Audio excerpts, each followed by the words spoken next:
Wednesday, the 29th of July. Hi, I'm Paul, and I'll be your host today. In the news today, TV not wanted by the Warriors. Route to the Football World Cup submitted. Broad reached 500 as England beat West Indies. Almalo is out for the rest of the season. New Zealand Ice Hockey League announced how they will return, and IndyCar cancel and create races. Yes, a stacked news morning this morning here on New Zealand Sports Radio. This is your best way to start the day, up to date with all of the important sports news. And yes, there has been a submission to FIFA about how the Oceania qualifying will work for the Football World Cup. It would involve all 11 nations starting out in two groups, and then the strongest ones playing off before they decide who goes off to play the qualifier against either North America, Asia, South America groups. This means that the All Whites could end up playing one or two of American Samoa, who are ranked 129th, second in the world, Samoa, who are ranked 194th in the world, Tonga, who are 203, or the Cook Islands, who are not even ranked at all at the moment. So, yes, there could be some lopsided games, but that does give the opportunity for other players to get experience playing at that level. So it'll be interesting to see what the route to the Football World Cup will look like for Oceania and for the All Whites potentially. Also in football, and there was no games last night in the A-League, but tonight we have Melbourne Victory versus Brisbane Roar. Brisbane Roar favourites for that one and need the victory as they're in fourth as far as the finals situations goes, whereas Melbourne Victory are down at the bottom end of the table. Then moving on to cricket, and Stuart Broad became the second English bowler ever to reach 500 Test wickets. In the final test. Oh dear, bless me. Sorry, folks. Now the final test against the West Indies. Stuart Broad took 4 wickets in the second innings to take 10 wickets in the match.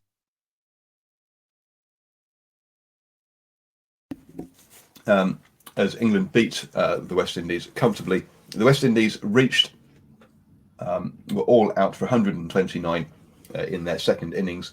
Top scorer was Hope with only 31. Woakes also had a good day with the ball. He got 5 wickets and then was 1 run out for that one. So England win the Test series 2-1 after going down 1-0. A comfortable win there as West Indies was set a target of over 300. I'm going to hand you over now to Stephen, who will take us through our NRL update. Oh, thank you, Paul. I was wondering if the West Indies might be able to hang over. We are both sounding a little bit throaty this morning, but we'll keep battling through. And birthdays today, a young motor racing driver with a big future, a 1992 Summer Olympic black stick, and finally an All Black loose forward out of the Crusaders. And that's where we start this morning. Sam Broomhall, on this day, the 29th of July 1976, is a former New Zealand rugby union player. A loose forward, Broomhall represented Canterbury at provincial level and the Crusaders in Super Rugby. He was a member of the New Zealand national side, the All Blacks, in 2002, playing in 4 international matches. He played for the French club side Clermont from 2005 to 2008. We move on. Paresh Patel, born this day, the 29th of July 1965, is a former field hockey player from New Zealand who finished in 8th position with the men's national team, nicknamed the Black Sticks, at the 1992 Summer Olympics in Barcelona, Spain. He was born in Auckland. And finally, a very promising motor racing driver, Marcus Armstrong, born this day, the 29th of July 2000, is a New Zealand motor racing driver who competes in the 2020 FIA F2 Championship for ART Grand Prix. Born in Christchurch, Armstrong began karting in 2010, winning major titles from 2011 onwards. While still karting, Armstrong guaranteed the single-seaters in 2004 and the 2015 season of the New Zealand Formula Ford Championship. And just to give you an idea of some of the events that this young lad has basically got involved in, is obviously 2016 the Formula Renault NECB DC British F3 Autumn Trophy, 2016 Euro Formula Renault, 2016 Italian F4 Championship. In 2017 he was in the Toyota Racing Series and ADAC Formula 4, and through 2017-19, as previously mentioned, FIA Formula 3 European. He took out a championship title in 2017 in the Italian F4 Championship. Boy, what a talent! This lad is, Marcus Armstrong, and just to think he is only, good grief, 20 years old. That is absolutely crazy. Paul, that's it for birthdays today. I'll be back with some league news. Thank you very much, Stephen, for that update. Moving on then into the ice hockey. And the NZIHL was postponed or cancelled back in March, obviously due to coronavirus. And they have they're not going to sign up the full league again, but the three South Island teams, the Southern Stampede, the Dunedin Thunder, and the Canterbury Red Devils, will play each other over 6 weekends in a 12-game showdown series in August, September, and October. Whereas up in on the North Island, the West Auckland Admirals and the Botany Swarm will face each other in 4 games between August the 13th and September the 5th. So yes, the ice hockey is coming back, folks. So if you support one of those teams, then get ready. That's good news there that you'll be able to get in and watch some ice hockey soon. Over in the rugby, and Solomon Alomalo has been ruled out for the rest of the Super Rugby Aotearoa season. He dislocated his shoulder when Caleb Clark landed on him after Solomon Alomalo had scored a try in the corner. He certainly looked in pain then, and yes, sad news there. So get well soon, Solomon Alomalo. I'm going to hand you back now to Stephen, who's going to take us through our NRL update. Thank you, Paul. In league news this morning, the Warriors named their team for the West Tigers game. We'll have a quick look at their new jersey that they'll be wearing on the weekend as well in the Indigenous round. The NRL needs to be transparent, according to Paul Gallen, and we have Jeff Tuvey, who was not wanted by the Warriors. And that's where I'm going to start this morning. Manly great Jeff Tuvey has reportedly been brutally rejected from a shot at the vacant New Zealand Warriors job.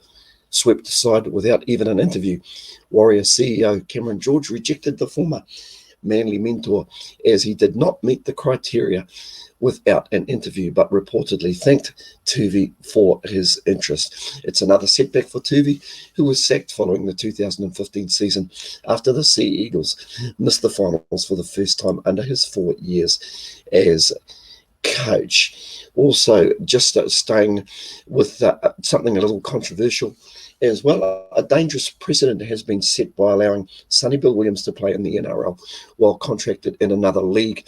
Rugby league great Paul Gallen says SPW will join the Sydney Roosters for the remaining of the season despite holding a $10 million contract with Toronto Wolfpack, a club that has opted out of the Super League planned restart after COVID-19 shutdown. ARL Commission Chairman Peter V'landys confirmed that he would bend the rules to allow Williams a cameo appearance. The allowance has raised eyebrows as SPW's supposed market value of just $400,000, which equates to $150,000 for the rest of the season after serving a quarantine period. Williams could play 4 regular season games plus finals. It'll be a heck of a way for Sonny Bill to go out if they were to win the championship in the NRL this year. And finally, onto the Warriors, with 4 players, including wingers David Fusitua, Ken Mamalo, who have returned to New Zealand already. Patrick Herbert starts on one flank, while the Eels' lone player George Jennings makes his club debut on the other. Jennings, Eels' teammate and fellow lone player Dan Alvaro, replaces Isaiah Papali on the Pine hooker. Wayne Egan also returns from injury on the interchange in place of Chanel Harris Tavita. We'll quickly look at that Warriors lineup for this weekend. I think it might be a Friday night game, stand to be corrected, but that full lineup: Tuivasa, Sheck, Herbert, Pompey, Heku, Jennings, Nikarima, Green make up the back line. In the forwards, Tonoa, Brown, Lawton, Hetherington, Katoa, Harris, Tevanga on the interchange. Egan, Blair, Alvaro and Burr make up the interchange as well. And the Warriors will be wearing, or revealing, we've revealed the new jersey. Hopefully I've sent it through to Paul, and you can see it there. It's called Tauatai. The jersey will wear against the West Tigers in the Indigenous round this Friday. The jersey, designed by Dave Burke, was released on Tuesday. An NRL article said, Tauatai is the Maori way of saying that's us. So there we have it. So another jersey to add to your collection if you are a Warriors fan. I'll tell you what, Paul, speaking of interchange and bench, I'm looking around this morning, you with your your cough, me with my sore throat. Mate, there's nobody to come off the bench. We're just going to have to keep battling away. So on saying that, look out for the show tonight, because the couple of guys who will come off the bench tonight will be both Brad and Sanjay for the standoff at 8 p.m. right here on New Zealand Sport Radio. And that's where you'll find me tomorrow morning, around about this time, not 8 p.m, but at 7 a.m. tomorrow morning. See you, Paul. Have a great day. See you, Stephen. Thank you very much for that NRL update. Yes, you can join the standoff this evening at 8 p.m. and tomorrow evening on Thursday you can join Swinging from the Hip at 8 p.m. For your cricketing fix. So that's your league fix tonight and your cricketing fix tomorrow evening.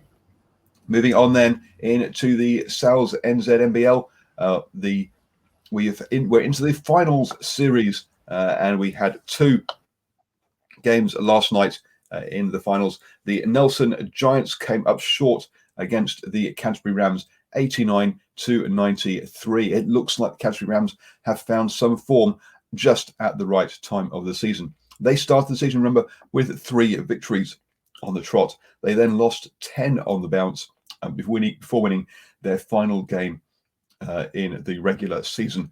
And now they've won their first game in the finals. So are they back to their early season form? Will they be a challenger, even though they came last in the table? In the second game last night, we had the Otago Nuggets beating the Manawatu Jets. This is 1 and 2 on the table. This was a seeding game to decide who would get the seeded 1 and 2 in the semi-finals. The Otago Nuggets took that out 105-80, a 25-point win. A big win for the Otago Nuggets there. We know the Manawatu Jets lack aren't the tallest team around, and so therefore quite often rely on their 3-pointers. And hence they made 42 attempts from the perimeter and only landed 10.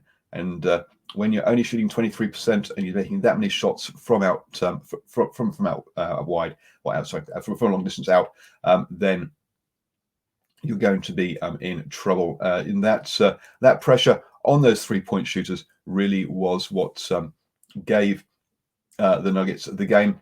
They were led by Hunt, who scored 23 points there, and also by Keel, who picked up 12 defensive rebounds, so collecting all those misses. So rebounding well there for the Nuggets, with 52 rebounds to only 39 by the Manawatu Jets. Don't forget, you can listen to New Zealand Sports Radio on the go. Just download your favourite podcatching app, be that iTunes, Spotify, iHeartRadio, or Acast, and search for New Zealand Sports Radio. Over in motor racing, and the Ferrari chairman has said that he does not expect them to be competitive in Formula One until 2022. Yes, he says, look, he backs up the decision to use the same, or to use the same technology or regulations in 2021, and to put back the technology changes to 2022 that were due there. But that does mean that the car that they have, they're going to have to stick with this year and next year, and that they're basically they know they have design flaws, and that they are not going to be competitive. Still, he has faith in the team to the current setup to build that new car for 2022 and to come back. So taking the long goal view there in Formula One, which is good to see. Over in the IndyCar series, where our Scott Dixon, or New Zealand's Scott Dixon, is the leader in that competition after 6 races. 2 events have been cancelled. Those are the races in Portland and Laguna Seca, which is in California. This is due to the ongoing pandemic in the USA, and so that means that IndyCar are going to add, or going to increase 3 of their events to be double races, or 2 race weekend events. That is the races in Mid-Ohio and Illinois.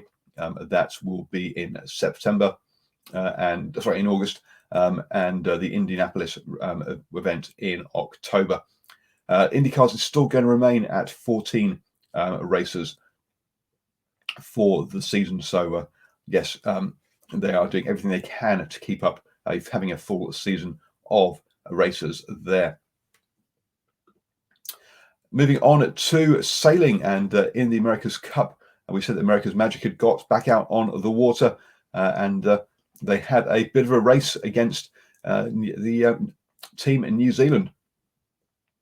Team New Zealand were in their smaller test boat, Chikahu, whereas the America's were in America's Magic's Defiant. So it was the big boat against the little boat, and obviously the big boat came out going faster. But yes, good for people just to see the boats racing alongside each other. How meaningful it is when this is their first generation boats, probably not much at all, but a good fun just to see anyway. You have now started your day the best way, up to speed with all of the important sports news. We'll be back at 7 a.m. tomorrow morning with the morning sports briefing. Yes, this comes to you 7 days a week at 7 a.m. So do join us for that. Have a wonderful day, everybody, and see you all later.